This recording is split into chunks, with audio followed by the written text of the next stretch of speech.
ఇవాళ స్టాక్ మార్కెట్లే కాదు బంగారం వెండి కూడా రియాక్ట్ అయ్యాయి. బికాస్ క్రూడ్ ఆయిల్ రాత్రికి రాత్రి పెరిగింది. ఇప్పుడు సుమారుగా $100 పర్ బ్యారెల్ దగ్గర ఉంది. జూలై మొదట్లో క్రూడ్ ఆయిల్ $70 పర్ బ్యారెల్ కంటే కింద ఉండేది. ఇప్పుడు సుమారుగా 100 దగ్గరికి వచ్చిందంటే 99 దగ్గర ఉంది.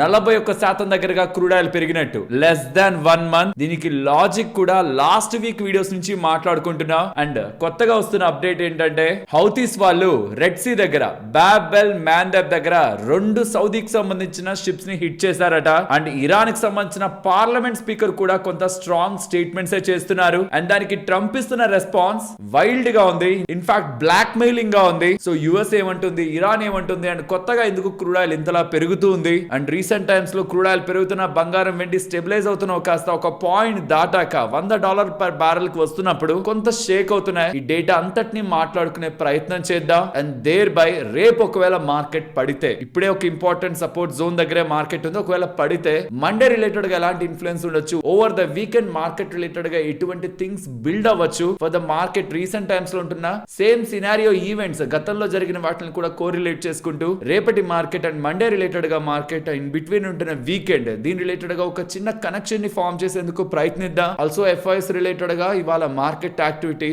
ఖచ్చితంగా సెల్లింగ్ డేటానే ఉంటుందని ఎలా మనం అంతా అనుకుంటుంటాం. అండ్ ఆ ఎఫ్ఐఐ డేటా గురించి మాట్లాడుకుంటూ అండ్ గ్లోబల్ గా కొన్ని ఇంట్రెస్టింగ్ డేటా పాయింట్స్ ఉన్నాయి regarding Google and Tesla. Also Indian markets related ఉన్న ఫర్దర్ ఇన్ఫర్మేషన్ అండ్ మార్కెట్ ఒక యాక్టివిటీ ఆల్మోస్ట్ ఇంపార్టెంట్ 23,800 దగ్గరికి వచ్చాం. కాబట్టి ఇవాళ మార్కెట్ యాక్టివిటీని కూడా మాట్లాడుకుంటూ ఇవాళ మన మార్కెట్ అనాలిసిస్ ని ఎండ్ చేద్దాం. Hello friends, welcome to day trader Telugu. Good evening. Personal గా నాకైతే మార్కెట్ ఇలా రియాక్ట్ అవడం చాలా మంచి విషయమే అనిపిస్తుంది. బికాస్ మీరు గమనిస్తే $100 పర్ బ్యారెల్ కి గతంలో క్రూడ్ ఆయిల్ వెళ్ళినప్పుడు మార్కెట్ ఇంకా బాగా కిందకు వెళ్ళింది. ఆల్సో ఇప్పుడు మార్కెట్ ఎక్కడ ఉందంటే 23,800 నుంచి 24,300 ఈ మధ్యలో రిపీటెడ్ గా వెళ్ళొచ్చింది అనమాట. అంటే ట్రిప్ లాగా ఇటు నుంచి అటు వెళ్ళడం, అటు నుంచి ఇటు రావడం. చెప్పాను కదా నిన్న, ఏప్రిల్ ఇక్కడే ఉంది మార్కెట్, మే ఇక్కడే ఉంది మార్కెట్, జూన్ ఇక్కడే ఉంది, జూలై ఇంచుమించు ఇక్కడే ఉంది. అన్లెస్ ఈ మధ్యలో ఏదైనా జరిగి సడన్ గా కిందకెళ్తే తప్పించి ఆ 24,200 ప్లస్ ఆర్ మైనస్ ఒక 200 పాయింట్లు అక్కడే మార్కెట్ తిరుగుతూ ఉంది. రేంజ్ బౌండ్ యాక్టివిటీస్ చేస్తున్న వాళ్ళకి అర్థం అవుతుంది అండ్ వాళ్ళకి హ్యాపీగానే ఉంటుంది. బట్ మార్కెట్ ఇన్ని ప్రెషర్స్ కి గురైనా ఇక్కడే ఉంది అంటే దాని అర్థం ఈ ప్రెషర్స్ ఏవి లేకపోయింటే మార్కెట్ పెరుగుండాల్సింది. కొత్తగా ఏం ప్రెషర్స్ వచ్చాయి నేను మీకు ఇది గతంలో కూడా చెప్పాను. స్ట్రైడ్ ఆఫ్ హార్మోస్ మార్కెట్ వినేసింది. సర్ప్రైజ్ ఎలిమెంట్స్ ఏం లేవు మార్కెట్ కి. యుఎస్ ఇరాన్ ఏం మాట్లాడుకుంటారు, తర్వాత ఎలా కలిసిపోతారు, ఇదంతా వింటూనే వచ్చింది. సరే అక్కడ ఇష్యూ ఉంటే, స్ట్రైడ్ ఆఫ్ హార్మోస్ దగ్గర ఇష్యూ ఉంటే, రెడ్ సీ నుంచైనా కనీసం బాబెల్ మ్యాండబ్ నుంచైనా సౌదీ వాళ్ళు షిప్లని పంపిస్తారు, క్రూడ్ ఆయిల్ ని పంపిస్తారు ఇండియాకి, చైనాకి, రెస్ట్ ఆఫ్ ద వరల్డ్ కి. So crude oil prices stabilise అవుతాయిలే అనుకుంటే ఇరాన్ వాళ్ళ స్టేట్మెంట్, మేం ఆయిల్ అమ్మలేకపోతే ఇరాన్ దగ్గర నుంచి ఆయిల్ అమ్మకుండా యుఎస్ అడ్డుకుంటే, ఎందుకంటే స్ట్రైడ్ ఆఫ్ హార్మోస్ నుంచి షిప్లు వెళ్లకుండా ఇరాన్ వాళ్ళు అడ్డుకున్నారు. తెలివిగా ఇరాన్ వాళ్ళు ఏం చేశారు, స్ట్రైడ్ ఆఫ్ హార్మోస్ దగ్గర మిగతా అన్నిటిని క్లోజ్ చేసి ఇరాన్ వాళ్ళ షిప్లే పంపించుకుంటున్నారు అనమాట. ఇది అమెరికా వాళ్ళకి అర్థమై ఇరాన్ వాళ్ళు ఇక్కడ ఆపుతుంటే అమెరికా వాళ్ళు ఇంకొంచెం దూరం వచ్చి అక్కడ ఆపేశారు. యుఎస్ వాళ్ళు ఒక బ్లాకెట్ పెట్టారు. అండ్ యుఎస్ వాళ్ళు ఆపినప్పుడు ఏమని చెప్పారు, మేము ఏ షిప్ని బ్లాక్ చేయం, ఓన్లీ ఇరాన్ షిప్స్ నే బ్లాక్ చేస్తామని చెప్పారు. సో ఇరాన్ కి సంబంధించి ఒక్క ట్యాంకర్ కూడా యుఎస్ బ్లాకెట్ నుంచి బయటకు వెళ్ళలేదు. లిటరలీ ఇరాన్ డబ్బులు సంపాదించలేదు క్రూడ్ ఆయిల్ ద్వారా. కాబట్టి మేము అమ్మలేకపోతే, అంటే మేము డబ్బుల్ని చేసుకోలేకపోతే క్రూడ్ ఆయిల్ నుంచి ఇంకే ఇతర కంట్రీ కూడా అమ్మడానికి లేదు మిడిల్ ఈస్ట్ లో. Because rest of the countries వాళ్ళ చేతుల్లో ఉంటుంది క్రూడ్ ఆయిల్ అమ్ముకోవడం. మిడిల్ ఈస్ట్ మాత్రం వీళ్ళు కంట్రోల్ చేయగలరు. యాక్చువల్ గా వీళ్ళ కంట్రోల్లో ఉండేది ఓన్లీ స్ట్రైడ్ ఆఫ్ హార్మోజే. కానీ ఇప్పుడు ఇక్కడ ఉన్న ఎమెనక్ సంబంధించిన హౌతీస్ తో బాబెల్ మ్యాండబ్ ని కూడా వీళ్ళు కంట్రోల్ చేస్తూ ఎంటైర్ మిడిల్ ఈస్ట్ లో మేము అమ్మకపోతే ఇంకెవరు అమ్మకూడదు అనేలా చెప్పారు. అండ్ నిన్న ఎమెనక్ సంబంధించిన హౌతీస్ వార్నింగ్ ఇస్తుండడం 3 షిప్లు వెనక్కి వెళ్ళిపోయాయి అనుకున్నావా. హౌతీస్ ఏమంటున్నారంటే, అంటే వాళ్ళే బయటకు వచ్చి చెప్పుకుంటున్నారు, మేము 2 షిప్పుల్ని హిట్ చేసామంటున్నారు, దాడి చేసామంటారంటే. ఇది విని ఇన్సూరెన్స్ కంపెనీలు భయపడతాయి కదా, ఈ షిప్పులకి ఇన్సూరెన్స్ చేసే కంపెనీలు. మేము వెళ్తాం షిప్పులు తీసుకొని రెడ్ సీలో వెళ్లి బాబెల్ మ్యాండబ్ ద్వారా వెళ్తాం, చైనాకి వెళ్తాం, ఇండియాకి వెళ్తాం అంటే మీకు ఏమైనా డ్యామేజ్ జరిగితే మేము ఇన్సూరెన్స్ ఇవ్వమని ఇన్సూరెన్స్ కంపెనీలు చేతులు ఎత్తేస్తాయి హౌతీస్ వాళ్ళు ఇలా క్లెయిమ్ చేస్తే. అండ్ ఇవన్నీ విన్న ట్రంప్ కి చిరాకు వచ్చి కామెంట్స్ చేశారు దట్ ఇకపై ఇరాన్ కానీ స్ట్రైడ్ ఆఫ్ హార్మోస్ దగ్గర ఏ షిప్ నైనా హిట్ చేస్తే, ఏ షిప్ నైనా రాకెట్ తో అయినా, మిసైల్ తో అయినా, ఈవెన్ డ్రోన్ తో అయినా, ఆర్ ఈవెన్ చిన్న డివైస్ తో అయినా షిప్ ని తాకిందంటే యుఎస్ బాంబులు వేస్తది, యుఎస్ పెద్ద మొత్తంలో పేల్డ్ చేస్తది, యుఎస్ పెద్ద మొత్తంలో దాడి చేస్తది. దేని మీద, ఇరాన్ కి సంబంధించిన సివిలియన్ ఫెసిలిటీస్ మీద, బ్రిడ్జెస్ మీద, పవర్ ప్లాంట్స్ మీద చేస్తది. ఎక్కడెక్కడో కాదు, క్యాపిటల్ సిటీ తెహరాన్ మీద కూడా అటాక్ చేస్తామనేలా యుఎస్ ప్రెసిడెంట్ ట్రంప్ చెప్తుండడం. దీనికి ఇరాన్ ఏం రెస్పాండ్ అయిందో చూడండి. మమ్మల్ని కొట్టాలనుకుంటే, గట్టిగా కొట్టాలనుకుంటే కొట్టండి, మేము కొడతాం. ఫర్ ఐ, మీరు మా మీద దాడి చేస్తే మేము మీకెక్కడ పెయిన్ వస్తుందో వాటి మీద దాడి చేస్తామనేలా ఇరాన్ వాళ్ళ హెచ్చరికలు స్ట్రాంగ్ గా కనిపిస్తున్నాయి. అండ్ ఇది చూడండి, ఇంత ఎగ్జాక్ట్ గా ఇరాన్ వాళ్ళు యుఎస్ కి సంబంధించిన స్థావరాలపై, సిఐఏ స్థావరాలపై ఎలా దాడులు చేయగలుగుతున్నారు? వాళ్ళకుంటున్న ఇంటెలిజెన్స్ అంత గట్టిది కాదే, ఎవరో దీని వెనక స్ట్రాంగ్ కంట్రీయే ఉంది, ఎవరో ఉండొచ్చు అని ఆలోచించినప్పుడు చైనాతో రీసెంట్ గా ట్రంప్ వెళ్ళి మీట్ అయినప్పుడు మేమేం హెల్ప్ చేయట్లేదనేలా చైనా వాళ్ళు చెప్పారు. కానీ రష్యా వాళ్ళు ఎక్కడ మేము హెల్ప్ చేయట్లేదనేలా ఓపెన్ స్టేట్మెంట్స్ చేయలేదు. అండ్ పాసిబుల్లీ ఆ అక్యురసీతో ఇరాన్ వాళ్ళు కొట్టడం వెనక ఖచ్చితంగా రష్యా వాళ్ళు ఉన్నారనేలా యుఎస్ కి సంబంధించిన ఎంబసీ రియాద్, సౌదీ అరేబియా దగ్గర కరెక్ట్ గా ఆ పాయింట్ కి వెళ్ళి హిట్ చేసేలా సిఐఏ స్టేషన్, ఇన్సైడ్ ఎంబసీ ఉంటున్న సిఐఏ స్టేషన్ ని కొట్టగలిగారంటే అంత ప్రెసిషన్ ఎలా వచ్చింది? ఆ ఇంటెలిజెన్స్ ఇరాన్ వాళ్ళకి లేదని, దాని వెనక రష్యా వాళ్ళు ఉన్నారనేలా యుఎస్ ఇంటెలిజెన్స్ వాళ్ళు అభిప్రాయపడుతున్నట్లు తెలుస్తుంది. సో నిజంగా గతంలో ఈ యుఎస్ ఇరాన్ రిలేటెడ్ గా వార్ స్టార్ట్ అయిన బిగినింగ్ లో మీకు తెలిసే ఉంటుంది, దీని వెనక చైనానో రష్యానో లేకుండా ఇరాన్ ఇలాంటి పని చేయడానికి, ఇంత సాహసం చేయడానికి డేర్ చేయదనేలా అనుకుంటూనే ఉంది మార్కెట్ కూడా. దీనికి తగ్గట్టు ఆర్టికల్స్ కూడా వచ్చాయి. బట్ ఇప్పుడు ఫర్దర్ గా జరుగుతున్న దాడుల్లో అంత అక్యురేట్ గా ఎలా కొడుతుందంటే రష్యానే ఉందనేలా యుఎస్ ఇంటెలిజెన్స్ అయితే భావిస్తుంది. బికాస్ ఇది ఇరాన్ ఒక ఇంటెలిజెన్స్ లెవెల్ కి దాటి జరుగుతున్న పని. సో ఆబ్వియస్లీ ఇది ఇండైరెక్ట్ గా ప్రాక్సీ వార్ లా మారింది. US versus Iran plus Russia slash ఉందో లేదో తెలీదు చైనా. అండ్ ఇంత వర్స్ట్ ఎన్విరాన్మెంట్ లో కూడా యుఎస్ వాళ్ళు చేసిన స్టేట్మెంట్స్ ఏంటంటే, ట్రంప్ వేసిన టారిఫ్లు ఫార్మా రిలేటెడ్ గా చెప్పాడు కదా, మొదటి 2 సంవత్సరాలు ఏం ట్యాక్స్ ఉండదు, తర్వాత సంవత్సరం రోజుల పాటు 100% ట్యాక్స్ వేస్తా, తర్వాత 200% ట్యాక్స్ వేస్తా అని. ఇది ఇండియా రిలేటెడ్ గా కన్సర్న్ అని. కానీ దీని రిలేటెడ్ గా, అంటే ఇండియాకి ఇది చాలా ప్రాబ్లం కదా, ఇండియన్ ఫార్మా కంపెనీలు నష్టపోతాయి. దీని రిలేటెడ్ గా ఎక్స్టర్నల్ అఫైర్స్ మినిస్టర్ జయశంకర్ గారు ఫిలిప్పైన్ ఒక క్యాపిటల్ మనీలాలో వీళ్ళు మీటింగ్ జరిగిందా, అక్కడ ఏం మాట్లాడలేదంట ఎక్స్టర్నల్ అఫైర్స్ మినిస్టర్. ఇదేంటి ఇండియా ఇంపాక్ట్ అయ్యి మమ్మల్ని ఏదో ఒకటి డిస్కస్ చేయాలి, మమ్మల్ని అడగాలనుకున్నాం కానీ ఏం తను మాట్లాడలేదే అని మార్కో రూబియో యుఎస్ కి సంబంధించిన సెక్రటరీ ఆఫ్ స్టేట్ స్టేట్మెంట్స్ చేశారు. So it's clear, strait of Hormuz కాదు,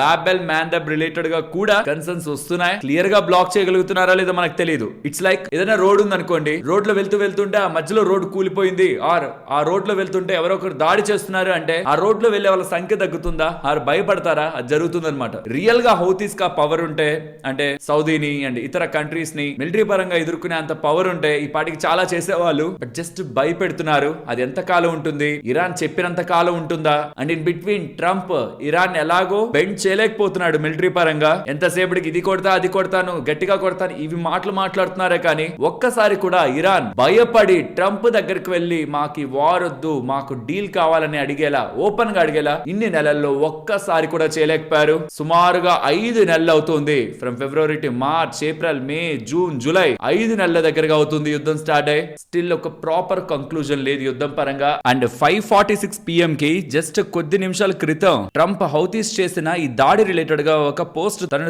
ట్రూత్ సోషల్ మీడియాలో పోస్ట్ చేశారు. 1 సంవత్సరం క్రితం ఇలానే యుఎస్ కి సంబంధించిన కామర్స్ అండ్ ట్రేడ్ లో తలదూర్చినందుకు హౌతీస్ పైన మేము పవర్ఫుల్ గా దాడి చేశాం, వాళ్ళ షిప్స్ మీద దాడి చేశాం. అప్పటి నుంచి వాళ్ళు కొంచెం స్మార్ట్ గా, తెలివైన వాళ్ళలా ఇరాన్ రిలేటెడ్ గా యుద్ధంలో ఎప్పుడు తలదూర్చలేదు. కానీ ఇప్పుడు మళ్ళీ వాళ్ళు తల దూరుస్తున్నారు. ఒకవేళ వాళ్ళు ఇంకే షిప్ నైనా దాడి చేస్తే, ఇప్పుడు 2 షిప్స్ ని దాడి చేశారు సౌదీ వాళ్ళ షిప్స్ పైన, అంటే ఇది ట్రంప్ కన్ఫర్మ్ చేస్తున్నారు నిజంగానే హౌతీస్ షిప్స్ ని దాడి చేశారని. కానీ ఇంకొకసారి చేశారంటే దానికి బాధ్యతగా మేము ఇరాన్ ని రెస్పాన్సిబుల్ చేస్తాం. Because Houthis are nothing but surrogate or proxy of Iran. And military punishment కూడా ఇరాన్ మీదకి అండ్ హౌతీస్ మీదకి, ఇద్దరి మీద కూడా వస్తుంది. హౌతీస్ కొడితే హౌతీస్ నొక్కటే కాదు, ఇరాన్ ని హౌతీస్ ని కలిపి సార్ కొట్టబోతాం. ఇప్పటి వరకు కనీసం వాళ్ళు ప్రొఫెషనల్ గా, స్మార్ట్ గా థింక్ చేశారు. అండ్ ఇక్కడ నుంచి కూడా అలా థింక్ చేస్తారని ఎక్స్పెక్ట్ చేస్తున్నానని ట్రంప్ పోస్ట్ మనకు కనిపిస్తుంది. అండ్ క్రూడ్ ఆయిల్ ఎక్స్పెక్ట్ చేసిన దానికంటే ప్రీవియస్ గా చాలా మంచిగా వీక్ అయింది. నేను పర్సనల్ గా 70 బిలో వెళ్ళిపోతుంది అయితే ఎక్స్పెక్ట్ చేయలేదు అంత క్విక్ గా. సో ఇది ఒక చిన్న హోప్ అనమాట. సో ఇప్పుడు మళ్ళీ థింగ్స్ అక్కడ క్లియర్ అయితే త్వరగానే క్రూడ్ ఆయిల్ కిందకి వెళ్ళిపోతున్న ఒక చిన్న హోప్ అయితే ఇచ్చింది. గతంలో ఎప్పుడు ఇలా జరగలేదు అంత ఈజీగా. ఇలాంటి టెన్షన్స్ ఉన్నప్పుడు, స్పెషల్ గా మిడిల్ ఈస్ట్ లో టెన్షన్స్ ఉన్నప్పుడు సస్టైన్డ్ కన్సాలిడేషన్ క్రూడ్ ఆయిల్ లో ఉండేది. కానీ ఈసారి రిట్రేస్మెంట్స్ కూడా బాగున్నాయి. సో లెట్స్ సీ ఎలాంటి యాక్టివిటీ కమింగ్ ఈ వీకెండ్ లో ఉంటుందని పర్సనల్ గా నేను అనుకుంటున్నది. మార్కెట్ రీసెంట్ టైమ్స్ లో 23,800 నుంచి 24,300 ఇన్ బిట్వీన్ తిరుగుతుంది అటు ఇటు. ఇప్పుడు ఆ కింద దగ్గరికి వచ్చింది. ఇఫ్ ఇన్ కేస్ మార్కెట్ దాన్ని రెస్పెక్ట్ చేయలేదు అనుకుందాం, కింద పడింది అనుకుందాం, ఫ్రైడే అంటే రేపు, దాని అర్థం ఏమై ఉండాలి? ఇంకా కింద కిందకి తోస్తున్నారంటే ఇప్పుడున్న క్రూడ్ ఆయిల్ కంటే Saturday Sunday because market close లో ఉంటాయి కాబట్టి సాటర్డే సండే ఇంకా క్రూడ్ ఆయిల్ పెరుగుతుందేమో, ఇంకా ఏదైనా జరిగిపోతుందని ఒక భయాలతోనే రేపు మార్కెట్ ని కిందకి తోయాలి. ఈ 23,800 కంటే కిందకి తోయాలి. అలా తోస్తే 23,600 మనకు కనిపించే నెక్స్ట్ ది. బట్ అది కూడా కిందకి అంటే దాన్ని కూడా రెస్పెక్ట్ చేయకుండా కిందకి వెళ్ళిపోతుంది అనుకోండి. దాని అర్థం సాటర్డే సండే ఏదైనా పెద్దది జరుగుతుందని మార్కెట్ భయపడుతుంది అంటే అలాంటి సంకేతాలు పెద్ద ప్లేయర్స్ కి ఎక్కడి నుంచో అర్థం అవుతున్నాయి. ఇఫ్ ఇన్ కేస్ అలాంటిది జరిగితే మండే ఓపెనింగ్ మార్కెట్ కొంత రెడ్ లో ఉంటున్నా తర్వాత ఇది ఎలాగో ఎక్స్పెక్ట్ చేసే ఫ్రైడే యాక్షన్ ఉండింటుంది కాబట్టి ప్రాబబుల్లీ మండేలో ఫస్ట్ అవర్ తర్వాత మార్కెట్ లో వోలటైల్ గా కింద పడ్డ మార్కెట్ రియాక్ట్ అయ్యే అవకాశం ఉంటుంది. సో ఫ్రైడే యాక్షన్ ఎలా ఉంటుందనే దాన్ని బట్టి న్యూట్రల్ గా ఉంటే కష్టం, అటో ఇటో పైకో కిందకో సాటర్డే సండే యాక్టివిటీని గెస్ చేసి కానీ యాక్టివిటీ ఉంటే మండే మీకు స్టార్టింగ్ లో కనిపించేది ఏదైనా యాక్టివిటీ సాటర్డే సండే జరిగితే దానికి తగ్గ రియాక్షన్ స్టార్టింగ్ లో కనిపించేది, ఫైనల్ అవ్వకపోవచ్చు. Also 28th and 29th Fed related గా మీటింగ్ అప్డేట్స్ ఉన్నాయి. 29th మీన్స్ వెనస్డే మన మార్కెట్ రిలేటెడ్ గా క్లోజ్ అయిన తర్వాత ఓవర్ నైట్ లో ఫెడ్ రిలేటెడ్ గా అప్డేట్ ఉంటుంది కాబట్టి 30th మార్కెట్ లో దాని రిఫ్లెక్షన్ ఉంటుంది. So 28th and 29th before ఏదైనా అప్డేట్స్ చేసి క్రూడ్ ఆయిల్ ని కొంత కూల్ ఆఫ్ చేస్తే ఫెడ్ రిలేటెడ్ గా కామెంట్స్ అంత హార్ష్ గా ఉండకపోవచ్చు. ఎల్స్ అక్కడి నుంచి crude oil, inflation, rate hikes వీటి రిలేటెడ్ గా కనెక్షన్స్ రిలేటెడ్ గా ఏ డిస్కషన్స్ వచ్చినా అది కూడా మార్కెట్ కు కన్సర్నింగ్ ఫ్యాక్టరే. సో ఒకవేళ ఈ వీకెండ్ లో ఎటువంటి కంక్లూజన్ లేకపోతే క్రూడ్ ఆయిల్ కూల్ ఆఫ్ అవ్వకపోతే బై మండే కూడా అవ్వకపోతే Tuesday Wednesday fed meeting start అవుతుంది కాబట్టి మార్కెట్ ఫర్దర్ గా బ్యాడ్ ఎక్స్పెక్టేషన్స్ పెట్టుకునే అవకాశం ఉంది. ఆ మీటింగ్ నుంచి ఏమైనా బ్యాడ్ వస్తుందేమో, రేట్ హైక్స్ రిలేటెడ్ గా ఏదైనా బ్యాడ్ ఉంటుందేమో అనే మార్కెట్ గోల్డ్ సిల్వర్ రిలేటెడ్ గా కొంత ప్రెషర్ ఉండే అవకాశం కూడా ఉంటుంది. లెట్స్ సీ ఈ వీకెండ్ అండ్ దాని తర్వాత ఎలా ట్రంప్ రిలేటెడ్ గా యాక్టివిటీ క్రూడ్ ఆయిల్ ని అండ్ దేర్ బై మార్కెట్ ఒక సెంటిమెంట్ ని డిసైడ్ చేస్తుందని హోప్. ఇప్పుడు మనం మాట్లాడుకున్న లాజిక్స్ అన్ని మీకు అర్థమయ్యాయని. ఇన్ కేస్ మీకు ఏదైనా లాజిక్ అర్థం కాకపోతుంటే కింద కామెంట్ సెక్షన్ లో చెప్తే నెక్స్ట్ వీడియోలో ఆ పర్టికులర్ దాని మీద మళ్ళీ మనం మాట్లాడే ప్రయత్నం చేద్దాం. నెక్స్ట్ గ్లోబల్ అప్డేట్స్ మాట్లాడుకోవాలి. నిన్న ఆల్ఫాబెట్ వాళ్ళు గూగుల్ వాళ్ళు నెంబర్స్ ని పోస్ట్ చేశారు. అందులో యూట్యూబ్ అండ్ క్లౌడ్ బిజినెస్ చాలా మంచి గ్రోత్ ని చూపించాయన్నమాట. మరి స్టాక్ పెరగాలి కదా, ఎందుకు పడింది నిన్న సడన్ గా ఆఫ్టర్ నెంబర్స్ అంటే వాళ్ళ రిలేటెడ్ గా క్యాపిటల్ ఎక్స్పెండిచర్ అని స్టేట్మెంట్స్ చేశారు. ఫర్దర్ గా మళ్ళీ క్యాపిటల్ ఎక్స్పెండిచర్ ఏఐ రిలేటెడ్ గా స్పెండింగ్ అన్న ప్రతిసారి మోస్ట్ ఆఫ్ ద కంపెనీస్ కూడా మంచి నంబర్స్ పోస్ట్ చేసినా సరే ఇంకా డబ్బులు పెడుతున్నారా ఏఐ మీద అనే ఒక భయాలతో మార్కెట్ లో కొంత ఫాల్ కనిపిస్తుంది. ఏఐ స్పెండింగ్ ప్లాన్ గూగుల్ ఒక స్టాక్ ని కిందకి తీసుకొస్తే టెస్లా వాళ్ళ నెంబర్స్ మార్కెట్ మిస్ చేసింది. టెస్లా వీక్ నెంబర్స్ ని పోస్ట్ చేసింది. మార్జిన్ స్లైడ్ అయ్యాయి, ఫ్రీ క్యాష్ నెగిటివ్ గా టర్న్ అయింది, ప్రాఫిట్ కూడా ఎక్స్పెక్టేషన్స్ కి బిలో ఉంది.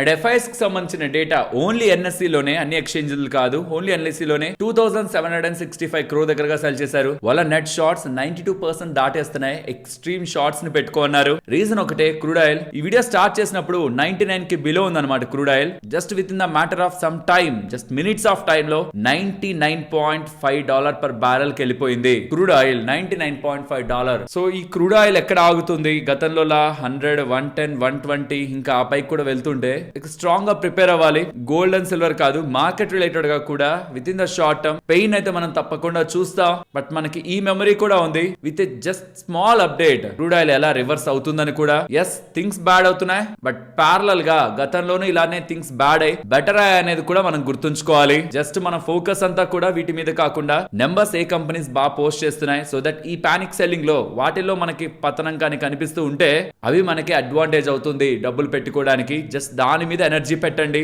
ఈ థింగ్స్ ఆటోమేటిక్ గా సార్ట్ అవుట్ అవుతాయి. ఫ్రెండ్స్, ఇలా మార్కెట్ లో ఉంటున్న టోటల్ ఇన్ఫర్మేషన్ ని సింప్లిఫై చేస్తూ ఇలా వీడియో మీ ముందుకు తీసుకురావడానికి మేము ఎఫర్ట్స్ పెట్టామని మీరు అనుకుంటూ ఉంటే మన వీడియోని ఒక్క లైక్ చేస్తూ పెడుతున్న ఎఫర్ట్స్ ని ఎంకరేజ్ చేయండి. నెక్స్ట్ స్టాక్స్ గురించి మాట్లాడుకోవాలి. First spice jet. Spice jet వాళ్ళు కొత్తగా 3 Airbus A320 ఎయిర్ క్రాఫ్ట్ ని వాళ్ళ ఫ్లీట్ కి యాడ్ చేసుకున్నారని, సో దట్ వీళ్ళు మోర్ డెస్టినేషన్స్ ని రీచ్ అయ్యి మోర్ రెవెన్యూ ని సంపాదిస్తారని అప్డేట్స్ చేస్తూ ఉండడం. అండ్ ఈ మధ్యకాలంలో స్టాక్ కూడా భారీగా పడుతూ $10 దగ్గరకు వచ్చేసింది కదా. ఈ కారణంతో స్టాక్ భారీగా పడ్డా అండ్ ఈ అప్డేట్ వస్తుండడం కాబట్టి వాళ్ళ స్టాక్ పెరిగింది. As per plane spotter data ప్రకారం స్పైస్ జెట్ దగ్గర ప్రెసెంట్ 11 ఎయిర్ క్రాఫ్ట్ లే ఉన్నాయి సర్వీస్ లో. అండ్ మార్కెట్ షేర్ కూడా వాళ్ళది రీసెంట్ గా 1.9 కి డ్రాప్ అయింది, అంటే 1.9% కి డ్రాప్ అయింది. లాస్ట్ 4 years బ్యాక్ స్టార్ట్ చేసిన ఆకాశ ఎయిర్లైన్స్ కూడా జుంజున్వాలా గారికి సంబంధించిన కంపెనీ కూడా 6% మార్కెట్ షేర్ లో ఉంది. బట్ స్పైస్ జెట్ చాలా వీక్ గా పర్ఫార్మ్ చేస్తూ ఉంది. మరి కొత్తగా వచ్చిన ఈ 3 ఎయిర్ బస్ ఎయిర్ క్రాఫ్ట్స్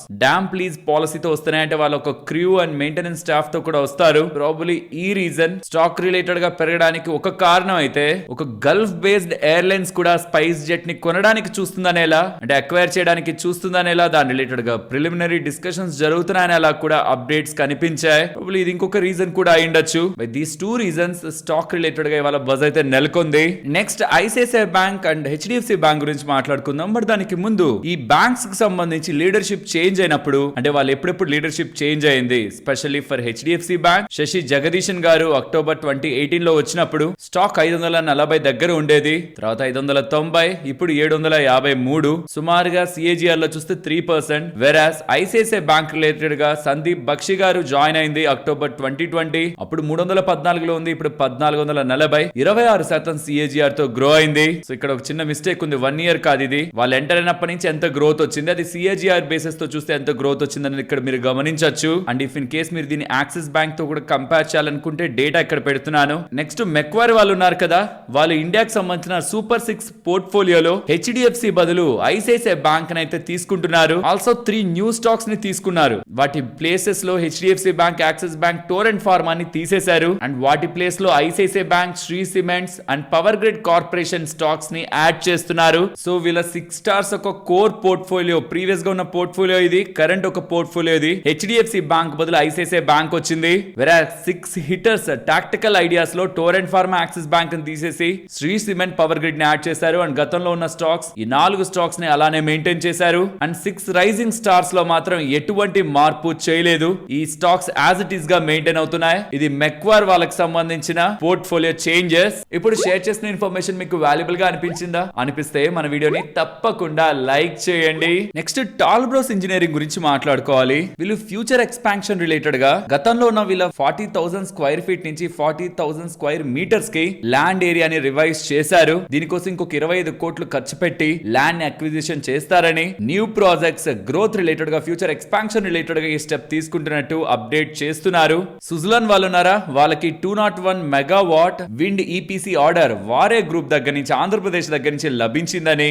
దీంతో సుజలాన్ కి సంబంధించిన ఆంధ్రప్రదేశ్ ఆర్డర్ బుక్ 1 గిగావాట్ కి దగ్గరగా ఉంటున్నట్టు. ఇందులో భాగంగా వీళ్ళు 3.15 మెగావాట్ విండ్ టర్బైన్ జనరేటర్స్ ని 64 దగ్గరగా సప్లై చేస్తారని, and lifetime operations and maintenance ని వీళ్ళు చూసుకుంటారని అప్డేట్ చేస్తున్నారు.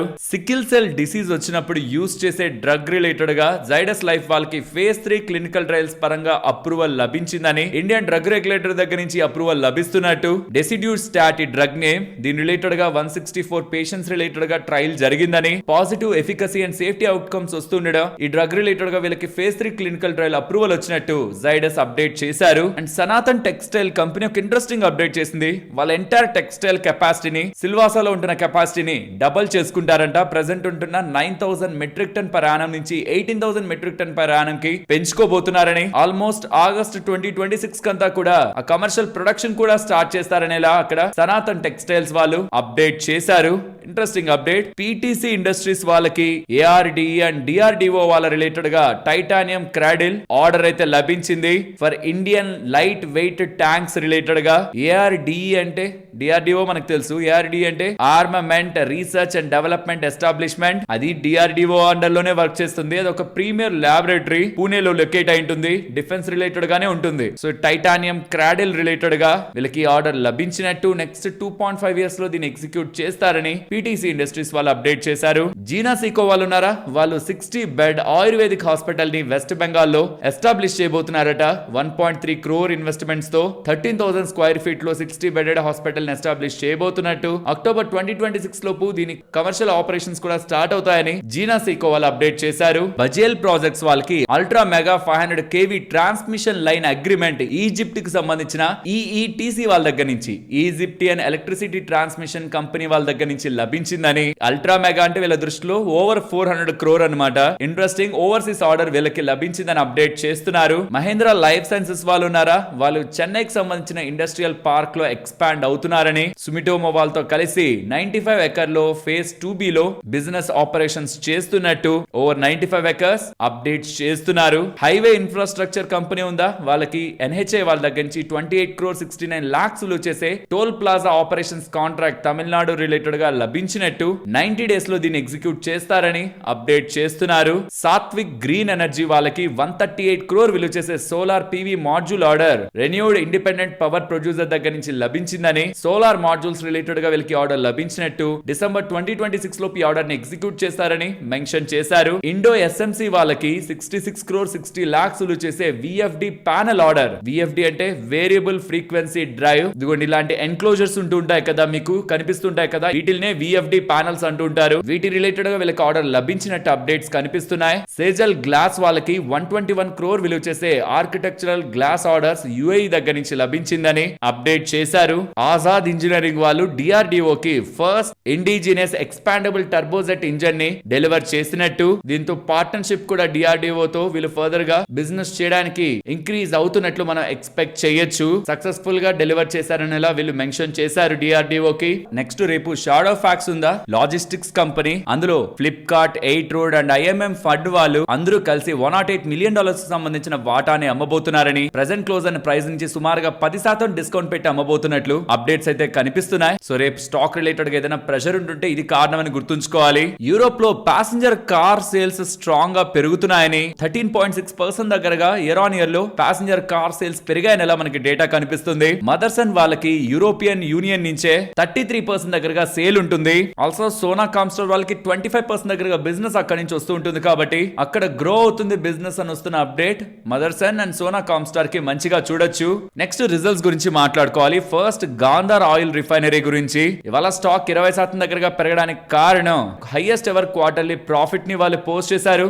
633% ఇయర్ ఆన్ ఇయర్ లో వాళ్ళ ప్రాఫిట్ గ్రో అయిందని, రెవెన్యూ 92% గ్రో అయినా ప్రాఫిట్ ఇంతలా గ్రో అవడానికి కారణం మార్జిన్స్ 16.24% మార్జిన్స్ లో వీళ్ళు నెంబర్స్ ని డిక్లేర్ చేశారు. కాబట్టి ప్రాఫిట్స్ కూడా ఆఫ్టర్ మైనారిటీ ఇంట్రెస్ట్ ని తీసి చూస్తే 633% దగ్గరగా గ్రో అయింది. పేరులో ఆయిల్ ఉంది కదా అని ఇదేమి ఎడిబుల్ ఆయిల్ కంపెనీ కాదు. వీళ్ళు మెయిన్ గా స్పెషాలిటీ ఆయిల్స్ ని, లూబ్రికెంట్స్ ని మ్యానుఫ్యాక్చర్ చేస్తుంటారు. స్పెషల్ గా వైట్ ఆయిల్స్ ని మ్యానుఫ్యాక్చర్ చేస్తుంటారు అనమాట. They are highly purified mineral oils. వాటిల్ని యూజ్ చేసే మీకు బేబీ ఆయిల్ కానీ, స్కిన్ క్రీమ్స్ కానీ, lotions, hair oil, cosmetics and pharmaceutical products, food processing lubricants తయారవుతాయి. ఇది వీళ్ళ మెయిన్ బిజినెస్. సెకండ్ ఇది lubricant business, transformer oil business and process and speciality oils like tyre, rubber, textile, chemicals and adhesives లో use చేసే oils ని వీళ్ళు తయారు చేస్తుంటారు. అండ్ తయారు చేసినవి ఏ కంపెనీలకు అమ్ముతుంటారు అనేది కూడా ఇక్కడ మీరు గమనించవచ్చు. Interesting company. High entry barriers ఉన్నదే ఎఫ్ఎంసీజీ కంపెనీస్ కి ఎక్కువ సప్లై చేస్తుంది కాబట్టి డెట్ ఫ్రీ అండ్ ఆర్ఓఈ కూడా 13% దగ్గరగా అండ్ PE 9 times దగ్గరగా ఉండే కంపెనీ. మంచి నెంబర్సే. అండ్ వీళ్ళ నెంబర్స్ కి క్రూడ్ ఆయిల్ కి ఏదైనా రిలేషన్ ఉందా? ఎస్, వీళ్ళు పెట్రోలియం బేస్డ్ ఫీడ్ స్టాక్ అంటే బేస్ ఆయిల్స్ ని పర్చేస్ చేస్తుంటారు అండ్ దాన్ని రిఫైన్ చేసి బ్లెండ్ చేసి ప్రాసెస్ చేస్తుంటారు హై వాల్యూ స్పెషాలిటీ ఆయిల్స్ గా. సో ఇది ఒక oil processing and speciality chemical company లా చూడాలి. But interesting and different segment of business కాబట్టి మీకు బిజినెస్ ని కూడా ఎక్స్ప్లెయిన్ చేశాను. నెక్స్ట్ ఇవాళ Ujjivan small finance bank strong గా పెరిగింది కదా, కారణం ఏమైండొచ్చు? నెంబర్స్ కంటే కూడా వాళ్ళ గైడెన్స్ ఆర్ఓఈ రిలేటెడ్ గా, క్రెడిట్ కాస్ట్ రిలేటెడ్ గా సాలిడ్ గైడెన్స్ ని ఇచ్చారు. ఆర్ఓఏ రిలేటెడ్ గా గతంలో 1.6% గైడెన్స్ ఉంటే FY27 రిలేటెడ్ గా దాన్ని సుమారుగా 2 వరకు వెళ్ళొచ్చు ఆర్ఓఏ అని చెప్తూ ఉండడం. అండ్ క్రెడిట్ కాస్ట్ 1.5 నుంచి 0.9 to 1% కి డౌన్ అవ్వచ్చని, అడ్వాన్సెస్ గ్రోత్ కూడా 25% ఉండొచ్చు అని చెప్తూ నెంబర్స్ కూడా బాగానే పోస్ట్ చేశారు. బట్ ఆఫ్టర్ దట్ గైడెన్స్ కూడా బాగా ఇస్తూ ఉండడమే బ్యాంక్ పెరగడానికి కారణం. విశాల్ మెగామార్ట్ నెంబర్స్ చూడడానికి బ్యాడ్ గా ఏం మనకు కనిపించవు, మంచి గ్రోత్ అయి వచ్చింది కదా అనుకుంటా. కానీ వాల్యుయేషన్స్, ట్రేడ్ అవుతున్న వాల్యుయేషన్స్ కి నెంబర్స్ కి సింక్ ఉండదు. సేమ్ స్టోర్ సేల్స్ గ్రోత్ 10% దగ్గరగా నమోదు చేశారు. ప్రాఫిట్స్ 26% గ్రో అయ్యాయి ఇయర్ ఆన్ ఇయర్ లో విత్ ప్రాఫిట్ మార్జిన్ 6.9%. గతంలో 6.6 elevated. Revenue 19% growth. Operating profit, net profit మనకి డబుల్ డిజిట్ లోనే నియర్ టు 20 and 20 అబౌవ్ కనిపిస్తున్న మార్కెట్ లో ఉంటున్న వాల్యుయేషన్స్ కి, ఎక్స్పెక్టెడ్ గ్రోత్ కి ఇక్కడ సింక్ మనకి మిస్ అవుతుంది. అండ్ ఐఎక్స్ వాళ్ళ నెంబర్స్ వచ్చాయి. Quarter on quarter and year on year లో గుడ్ పర్ఫార్మెన్స్ వీళ్ళ దగ్గర నుంచి కనిపిస్తుంది. ఇది ఇయర్ ఆన్ ఇయర్ లో చూడాల్సింది. డబుల్ డిజిట్ లోనే revenue, operating profit and net profit grow అయింది. Good numbers. నెక్స్ట్ ఇన్ఫోసిస్ వాళ్ళ నెంబర్స్. రెవెన్యూ రూపీ టర్మ్స్ లో ఇయర్ ఆన్ ఇయర్ లో 14% గ్రో అయింది. మార్జిన్ 23.66 గా మెయింటైన్ చేశారు. లాస్ట్ క్వార్టర్ తో పోలిస్తే డ్రాప్ అయింది. Profit after tax year on year లో 12% గ్రో అయింది, కానీ క్వార్టర్ ఆన్ క్వార్టర్ లో 9% డ్రాప్ అయింది. ఓవరాల్ నెంబర్స్ అయితే బిలో ఎస్టిమేట్స్ ఉన్నాయి. డాలర్ రెవెన్యూ స్పెషల్ గా ఇయర్ ఆన్ ఇయర్ లో 2.4% dollar revenue growth and quarter on quarter లో అయితే ఫ్లాట్ గా 1% గ్రోత్ మనకి కనిపిస్తుంది. మార్జిన్స్ ఓకే, కానీ అది కూడా వేజ్ హైక్ లేదు కాబట్టి మార్జిన్స్ ఇంపాక్ట్ అవ్వలేదు. అండ్ వాళ్ళ వాళ్ళ రెవెన్యూ గైడెన్స్ ని హైయర్ బ్యాండ్ గైడెన్స్ ని రెడ్యూస్ చేశారు. ఎర్లియర్ 1.5 to 3.5% రెవెన్యూ గైడెన్స్ ఇచ్చిన వాళ్ళు కాస్త FY27 రిలేటెడ్ గా ఇప్పుడు 1.5 to 3.5 కాదు 1.5 to 3 అని ఎలా చెప్తున్నారు. అండ్ న్యూ CEO అపాయింట్మెంట్ కూడా April 1st 2027 నుంచి ఉంటుందని కొత్త CEO గా ఆశిష్ కుమార్ ని అపాయింట్ చేస్తున్నట్టు ఇన్ఫోసిస్ వాళ్ళు అప్డేట్ చేశారు. సో రీసెంట్ టైమ్స్ లో ఐటీ కొంత వీక్ గా పర్ఫార్మ్ చేస్తున్న టైంలో కొత్త CEO చేంజ్ మార్కెట్ లో ఏదైనా సెంటిమెంట్ ని రివైవ్ చేస్తుందా అని చూడాలి. ఓవరాల్ నెంబర్స్ బిలో ఎక్స్పెక్టేషన్స్ ఉన్నాయి. తాల్నే నెంబర్స్ బాగున్నాయి. ఇయర్ ఆన్ ఇయర్ లో రెవెన్యూ 18%, మార్జిన్ ఎక్స్పాండ్ అయింది year on year and quarter లో. దేర్ బై ప్రాఫిట్ కూడా ఇయర్ ఆన్ ఇయర్ లో 20% గ్రో అయింది. And doctor Reddy's numbers year on year లో రెవెన్యూ 5% డ్రాప్ అయింది, మార్జిన్ లో డ్రాప్, దేర్ బై ప్రాఫిట్స్ కూడా 69% డ్రాప్ అవుతుంది. యుఎస్ రెవెన్యూ డిక్లైన్ అయింది $242 million నుంచి $233 million.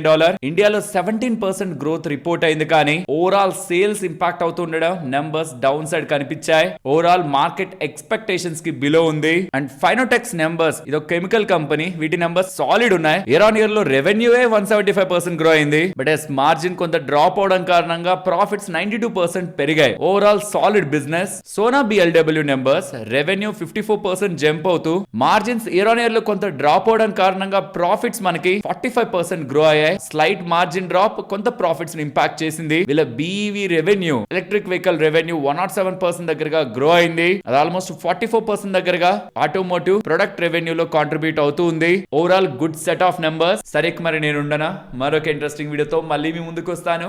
అంతవరకు టేక్ కేర్. జై హింద్.